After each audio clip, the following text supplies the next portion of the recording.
Hello everyone, and thanks for joining us for this Sunday's edition of Alaska Weather. I'm Dave Percy, meteorologist with the National Weather Service, and I'll be hosting today's show. On to the hazardous warning graphic here. We've got winter weather, well, this evening, this ends this evening, early this evening, the winter weather advisory for the western Arctic coast on down along the northwest coast to the northern Seward Peninsula. The blowing snow, and will all begin to diminish and end during the evening hours, and this is out until 7 p.m. Sunday evening. And we've got winter weather advisories here from the Kobuk Valley all the way eastward to the Yukon Flats there, southward into the Tanana Valley from roughly the greater Fairbanks area back to Tanana, all the way down into the McGrath-Nikolai area, as well as along the Alaska Range. Snow expected to move into this area tonight and through tomorrow. Then it'll be ending from west to east here. Anywhere from 4 to 8 inches of snow possible in these areas, with maybe as much as 13 inches along the higher terrain. And then the red shaded area there for the eastern Norton Sound Zone and those areas in Lotto Hills, that's a blizzard warning that goes into effect tomorrow night, Monday night, and into Tuesday, as another system is expected to kick the winds up, resulting in blowing snow, reducing visibilities to less than a quarter mile.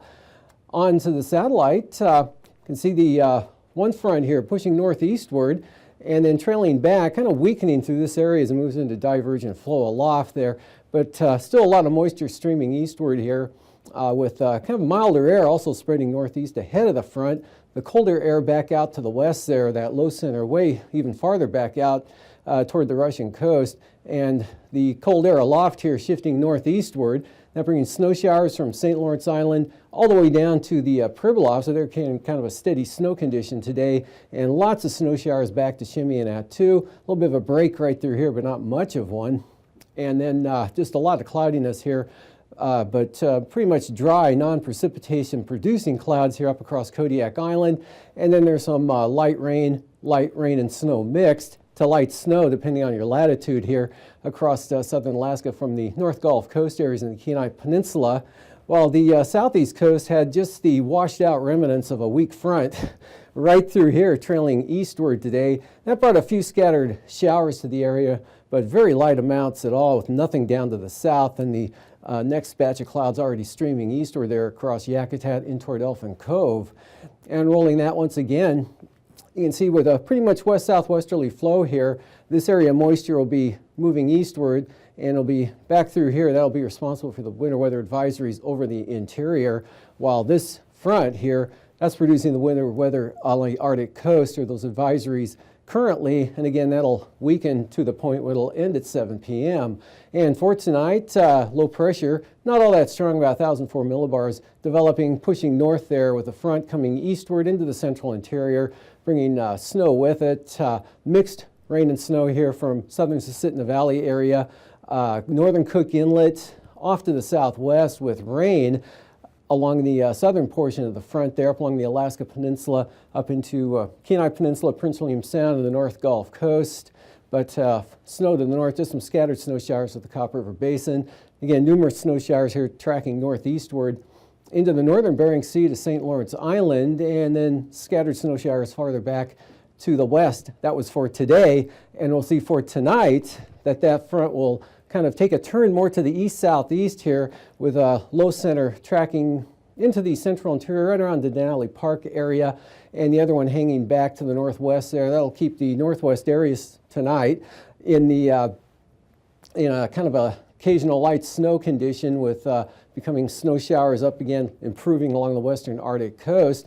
But areas of light snow with that band of moisture, remnants of that front, which becomes quite weak at this point. But look for some areas of light snow, fog, IFR conditions with that, and scattered isolated snow showers over the eastern interior, and looking for rain along the North Gulf Coast. Mixture conditions inland, Prince William Sound, Cook Inlet, back down into Bristol Bay with mainly snow near or north and west of the Susitna Valley out to the northern Kuskokwim Valley, and then right up kind of narrow band of that into the interior. Next storm out here, next system, a couple of them right through here, and that moisture and good southwest flow with a fairly strong high just south of the Aleutians. We got pretty good flow directing those systems right on into the west and southwest interior over the next couple of days. Otherwise, for the Panhandle tonight, that weak system exiting, just a few scattered showers, and that's about it. Then that front moves eastward tomorrow, brings a better chance of precipitation in, mixed rain and snow in the north, chance of rain in the south, nothing heavy. And then this trough right through here, an upper level trough swinging in. Look for widespread snow, again, with the winter weather advisories here over the central eastern interior areas. 4 to 8 inches of snow. Some areas could get up to 11 inches in the higher terrain. Even down to the Copper River Basin, look for a pretty good increase in the snow, good chance of snow. Winds switching around to the northwest, colder temperatures moving in, and that area passes over south central Alaska again tonight. Rain and snow, and then ending early tomorrow morning with this downsloping flow, colder temperatures coming in. Look for maybe a partly sunny afternoon, kind of breezy here across the Kenai Peninsula on down to Kodiak Island. That shower early on possibly, and then it's mostly sunny in the afternoon and breezy. Next system up here pushing eastward there, and that tomorrow night brings the winter or the blizzard warning back into the eastern Norton Sound area. Otherwise, just some snow with that tomorrow afternoon, and then we'll see on Tuesday. That gets replaced by high pressure, very active moving pattern here. That system now, we got low into the Gulf of Alaska, and the cold front now east of the Panhandle, so snow showers over the southeast coast, still possibly mixed with rain down south early, and diminishing snow up here over the interior with colder temperatures for sure. Quite windy along the North Gulf Coast, Copper River Delta, channeled areas of Prince William Sound, all the way down to Kodiak Island, Kenai Peninsula. Looks like a windy day for Seward, and light winds, but cool out here in the west. And the next system out over the western Aleutians, way out there over the western Aleutians, most of that's getting directed on up to the north. And for the lows for tonight, 15 to 20 below for the Arctic coast to 20 to 25 above in the central interior. And then you've got lower to mid 30s here in the south and the Aleutians. And for the Panhandle, lows in the 30s will bounce back to lower to mid 40s tomorrow afternoon.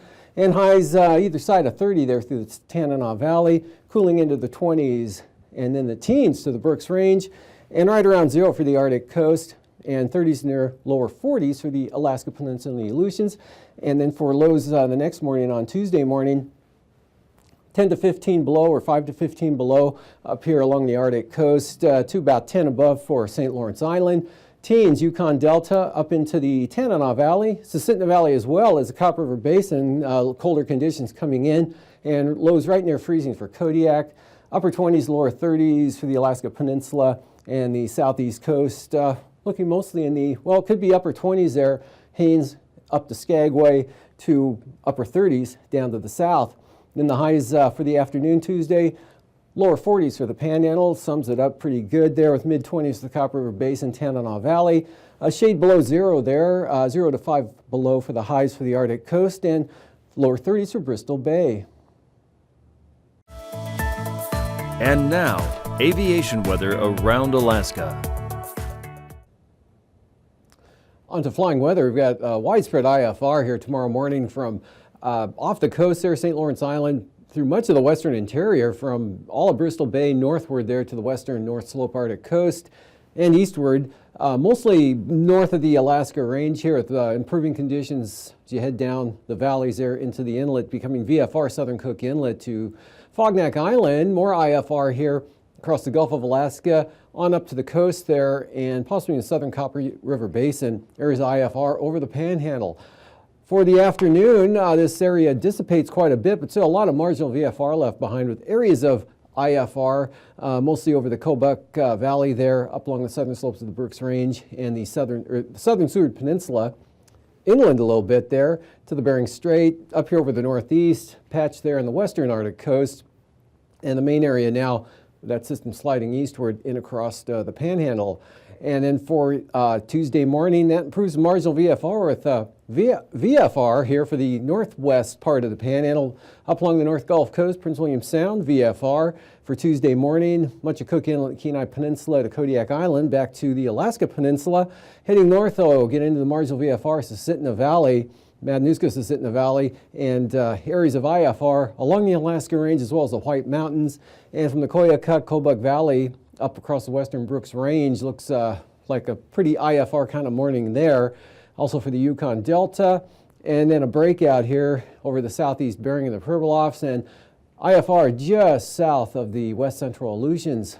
And then that takes a big jog to the north here and to the east, becoming pretty widespread out there over the central western Aleutians. Marginal VFR for the Pribilofs, slowly deteriorating conditions for the Fox Islands, VFR Alaska Peninsula, and some IFR hanging tough here along the Alaska Range into the Tanana Valley of the White Mountains. But generally VFR down along the coast, Cook Inlet, Prince William Sound, and Kodiak. More IFR up there to the north and northeast. And looks like the Panhandle here, areas of marginal VFR with mostly over toward the border, and then Prince of Wales Island, otherwise VFR. And for the passes tomorrow, Adigan, VFR becoming marginal. Same pattern for Anatuvik, VFR becoming marginal VFR. And for Lake Clark and Merrill, IFR becoming marginal, so slow improvement, lowest conditions in the morning, and that same trend true for rainy as well. And for windy, same thing, IFR early, becoming better throughout the day.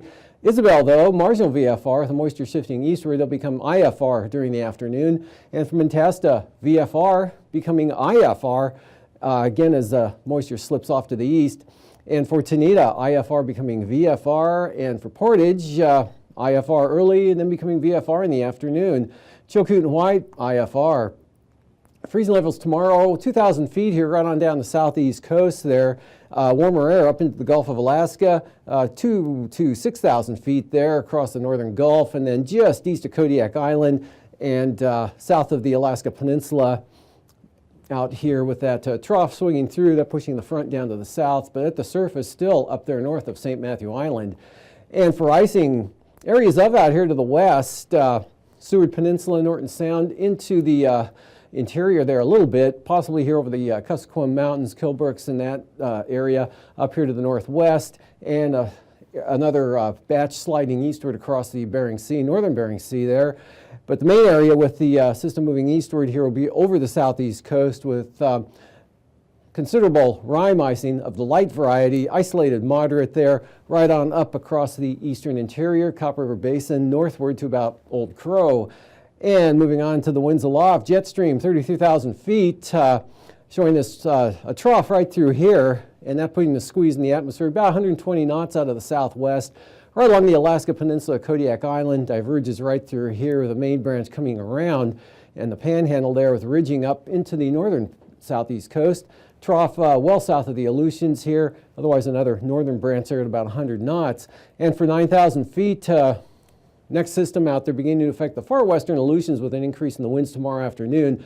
Otherwise, high pressure to the south, a fairly strong high down here just south of the eastern Aleutians. So good flow across the Bering there, 30 to 45 knots, right up in through the interior, 25 to 35.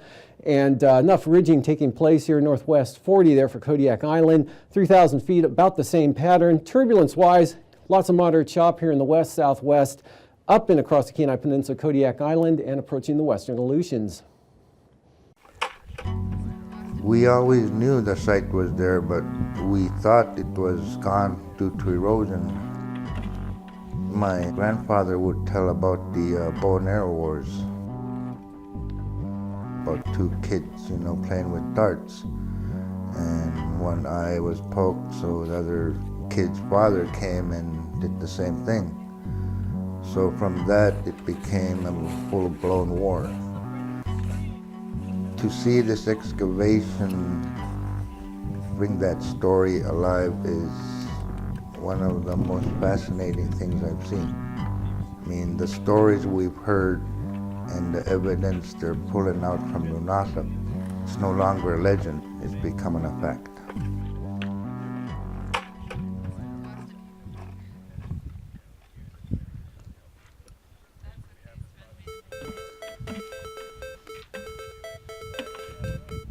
My name is Rick Connect, and I'm principal investigator of the project.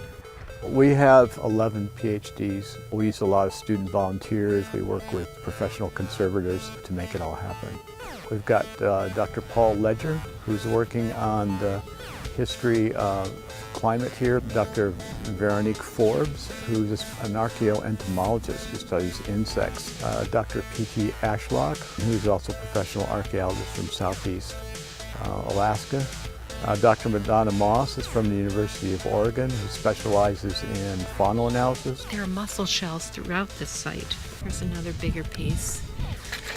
And we don't know where they're coming from.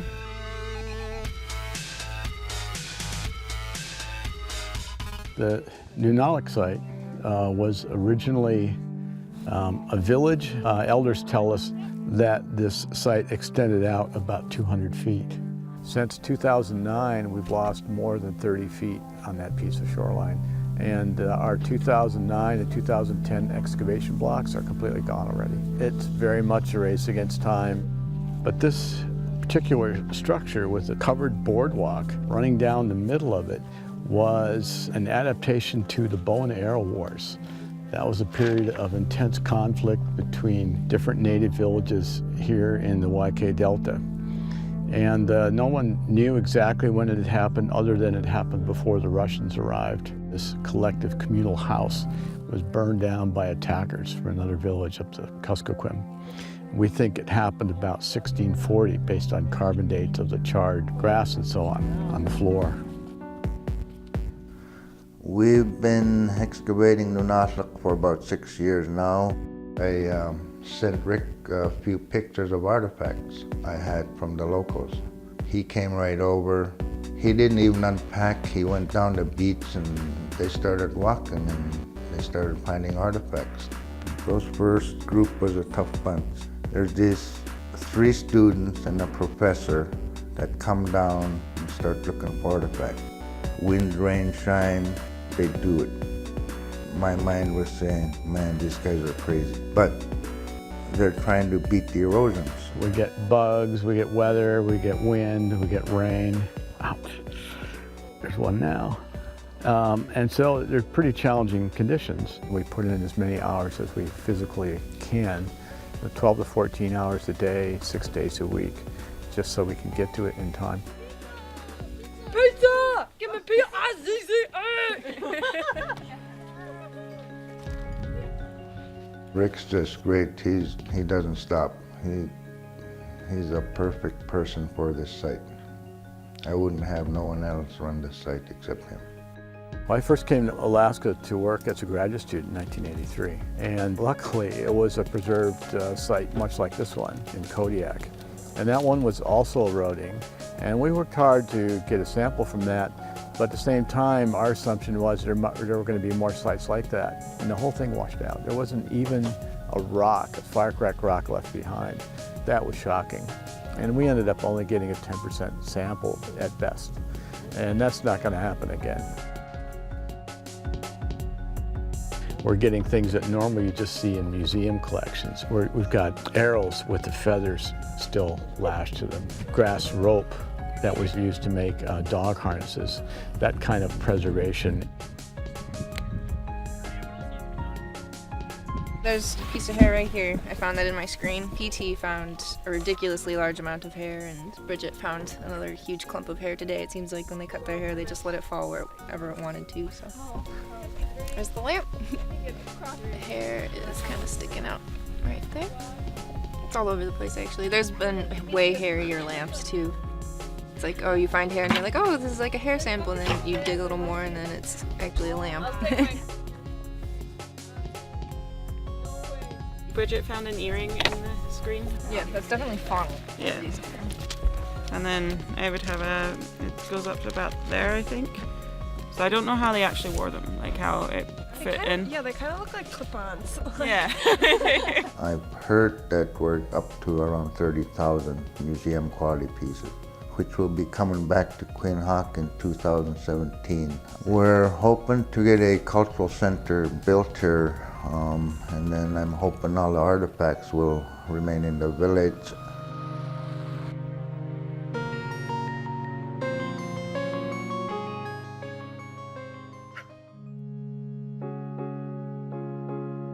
We estimate the site might have 5 to 10 years left maximum. It could be lost in one big winter storm. It's like museums on fire or a library, and you have to rush in and save as many books and pieces of art as you can.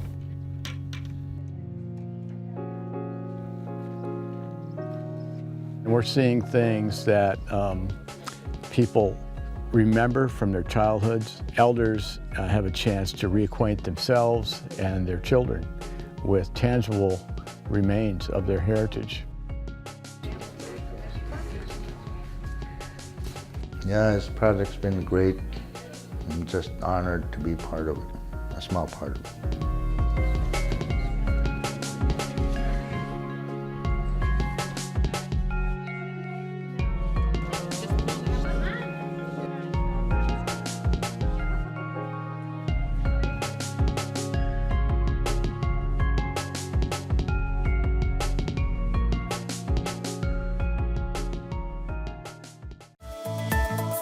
And now, marine weather around Alaska. Welcome back. Looking at today's sea ice analysis. Not much different from yesterday.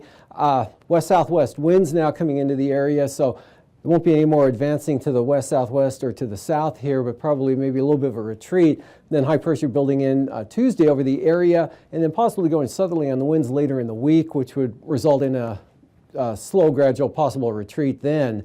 And for the coastal water forecast, we got westerlies of 15 on the south coast, southwest 15 here for the central areas. Small craft advisories up there to the north, westerlies at 25 knots, and pretty windy for Lynn Canal, south 30, gusts 45 knots.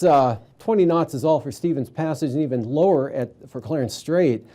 Outlook for Tuesday, west 20 knots here, 20 to 25 knots on the south coast. Seas building. And winds picking up a little bit here with, we've got 15-foot seas with west-northwest winds at 25. Much lighter for northern Lynn Canal, down to 15 knots, but still from the south. And pretty uniform wind pattern here for the inside waters all the way down to Clarence Strait. And Prince William Sound tomorrow, northwest increasing to 25 knots, higher gusts out of northern western bays. Seas building to 6 feet, west 25 for the eastern North Gulf Coast, and those increase to gale force out of the west for the west side. And also gales here, Kachemak Bay, west-northwesterlies, and the Barren Islands, 35 knots, seas up to 14 feet. Westerlies, 30 knots, southern Cook Inlet, and also got brisk small craft advisory level winds there for the northern inlet with seas and ice-free waters at 5 feet. Excuse me. Next day, much lighter winds for northern Cook Inlet, but still 30 knots out of the west there south of the Forelands, and 40-knot winds now, northwesterlies, Kachemak Bay, down across the Barrens with seas up to 15 feet, northwest 30 there for the western North Gulf Coast, and even stronger winds in store for Prince William Sound, northwest 30, higher gusts, seas up to 7 feet, and north wind, northerly gales for the eastern North Gulf Coast. Kodiak Island, west-northwest at 25, 25-knot winds here all the way down to Castle Cape, then 15 knots to Cape Saracheff, north side of the peninsula, westerlies at 20 right into Bristol Bay. And looking at Tuesday, we've got gale force northwesterlies with higher gusts here for the eastern zones of Kodiak Island, while Shelikof Strait hangs in at about 30 knots. Small craft advisories for Bristol Bay, and northwest 30 from Sitkinak to Castle Cape, much lighter from Castle Cape to Cape Saracheff, down to 15 knots, southwest 20 for the Bering Sea side of the peninsula. And out over the eastern Aleutians tomorrow, pretty light wind day there, westerly 10 to 15 knots. And really not much different here, southwest 10 to 20 for Adak and Atka, and coming up to 30 knots out over the western zone, but those will become gale force in the afternoon on Tuesday as that next front approaches south 40, seas building 23 feet.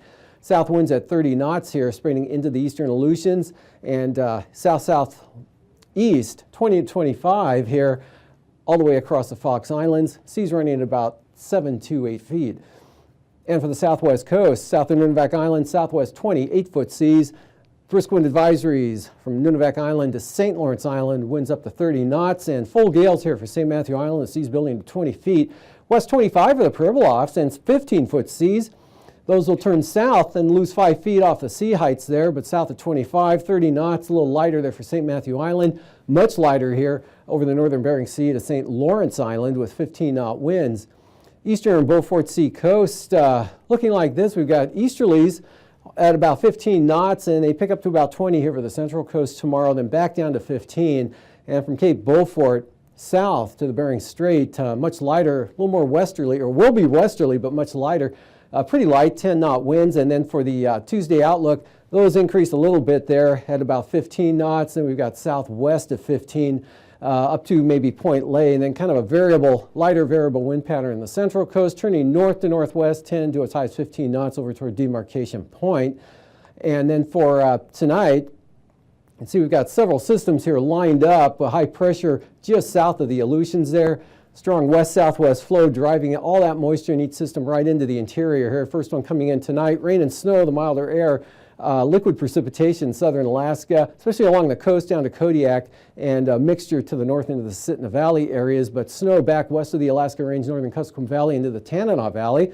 Isolated showers for the Panhandle, and the remnants of that front lies a band of light snow along the central and eastern Arctic coast, and then more snow with this low center. Next system spreading more snow into St. Lawrence Island, and tomorrow that kind of tracks up to the northeast there. Well, this one dives down to the southeast here. Pretty good area of snow. Winter weather advisory, central and eastern interior, eastern Alaska Range, back into the northern Kuskokwim Valley. That's for 48 inches of snow in this area here, up to maybe a foot or more near the Alaska Range. Next system right through here, more snow coming into the St. Lawrence Island area, that front on up into the northwest interior, and then a blizzard warning out for tomorrow night into Tuesday there for the eastern Norton Sound zone.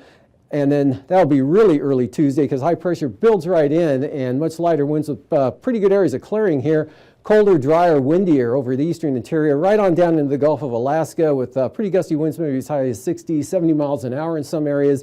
And that front pushes through the Panhandle. Snow levels crash, and still possibly mixed rain and snow in the afternoon there for the southern areas, but all snow, whatever falls, will be in the form of snow on up to the north, and just cool, dry, and windy along south central Alaska. Well, that's a look at the weather for tonight. Thanks for joining us, and we'll see you again tomorrow. These forecasts are for planning purposes only. Call 1-800-WX-BRIEF for a formal pre-flight briefing. Always file a flight plan before you go flying. The U.S. Coast Guard Auxiliary urges you to leave a float plan with a friend or the harbor master before you go boating.